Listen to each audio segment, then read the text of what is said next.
Welcome back to another update from Team Psycosmos. This is Matt from Team Psycosmos. I figured I'd just do a quick video today, and I am going to not be able to film videos this upcoming weekend. We got a couple things that we got to do this weekend as a team, and we're also going to be designing kind of like a commercial, kind of like a little bit of a funny kind of sketch to promote our new merchandise, which, speaking of, I have.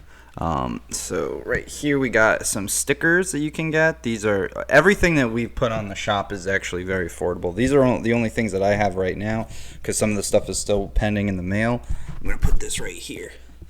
But as you can see, really high quality, very soft, machine washable. It says research the sacred secretion with our logo on the back. There's also never give up merch, coffee mugs, fanny packs, lots of stuff. We're going to be making hats soon, similar to this one. This is a coffee mug.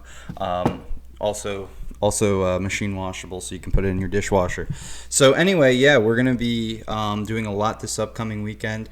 I got Kermit over here. He's taking a nap, but yeah. We got a lot of really great stuff planned for you guys in the weeks ahead. Still working on the book. I'm focused on about a chapter a day, working really heavily with Rich on that. So thank you for all the support on that. And like I said before, go check out Kelly Marie Kerr. She's been helping me compile a lot of good evidence and information for this book.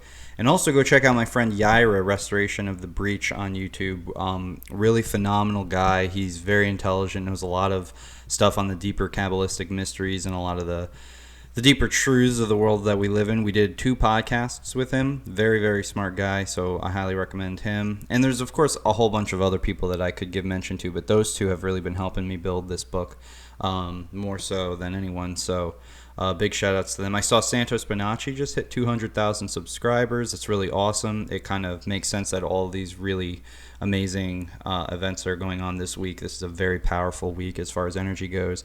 A couple things I saw in the news recently. I saw that I guess Dr. Fauci in America is under a lot of duress because of some of the things that he said about COVID, and I won't get too far into that, but I just find it kind of funny because these things have been well known. Just how deep this entire COVID facade has gone. A lot of people are starting to maybe wake up. Of course, the mainstream, you got to stop listening to the mainstream media. They want nothing good for you. It's all about FUD. It's all about fear, uncertainty, and doubt.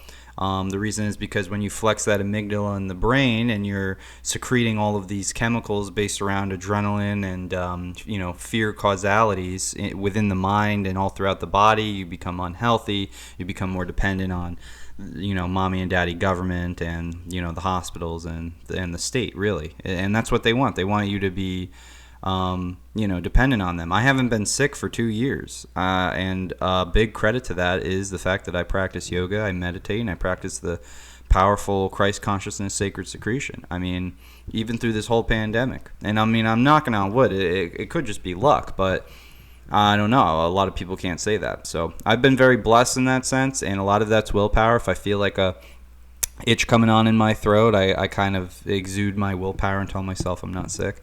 So yeah, definitely recommend taking care of your body and yourself.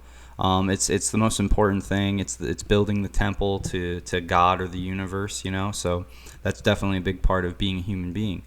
Another thing I saw in the news was John Cena. I mean, I've actually seen John Cena in person, not at an event like a WWE event, although I did like WWE when I was a kid. A lot of kids do.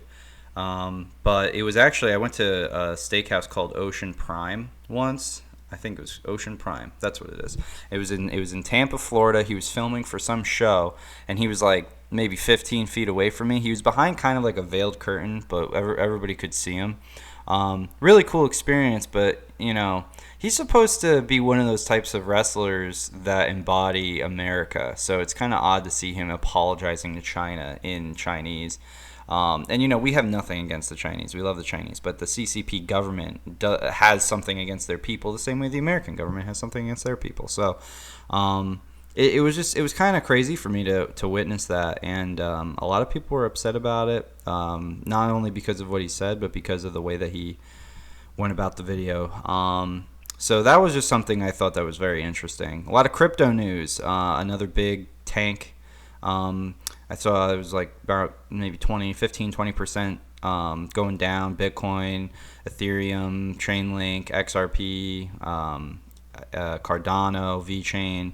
A lot of them dipping down. I'm not an expert in the crypto field. I do have my background and my degree in IT, so technology is something that's definitely not foreign to me. Love technology, but at the same time,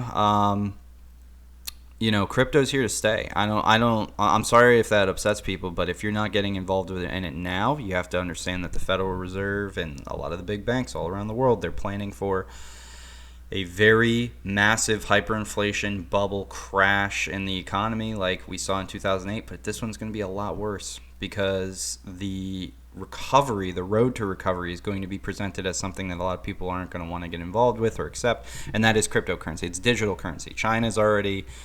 They've already went full tilt with their digital currency, and this is going to be the next big thing. I have a pretty expansive portfolio, and I enjoy it. It's, a lot of people say it's gambling. I would say the people that say it's gambling don't know really much about crypto then, because they're not paying attention to the space, and they're not taking into account all the white papers, the government inquiries, the lawsuits, everything. So you got to look at everything. I mean, yeah, I would say, if you were going to throw $1,000 at Bitcoin in 2012, I knew Bitcoin in 2012, 2013.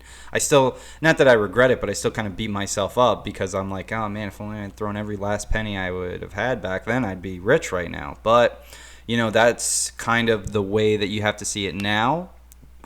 Crypto is still very baby, infantile, much better word than baby, but an infantile kind of concept, and a lot of people are just starting to get involved into it. Highly recommend looking into it at least a little bit. But that's all the time I have for today. Please make sure that you like and subscribe. Go follow us on all of our other channels and our social media. Go check out Kermit's TikTok, because he's got a TikTok, Kermit Hype House, 53,000 followers and counting. Kermit works very, very hard for that. And yeah, please go check out those. Go check out Psycosmos on YouTube. That's our other channel. And go and check out our Patreon. Please consider donating to our Cash App. Anything helps, especially since we're writing this book and we're going to be drafting it into a documentary so that we can share all of our knowledge and wisdom with the world. And other than that, yeah, thank you guys for watching. We really love you guys. We just recently hit 8 million views on Never Give Up Your Way, the original, with my guy. I just couldn't be happier. I'm really happy to be able to be a significant part of a lot of people's lives, whether they know it or not. So thanks, guys. I love every single one of you. Take care.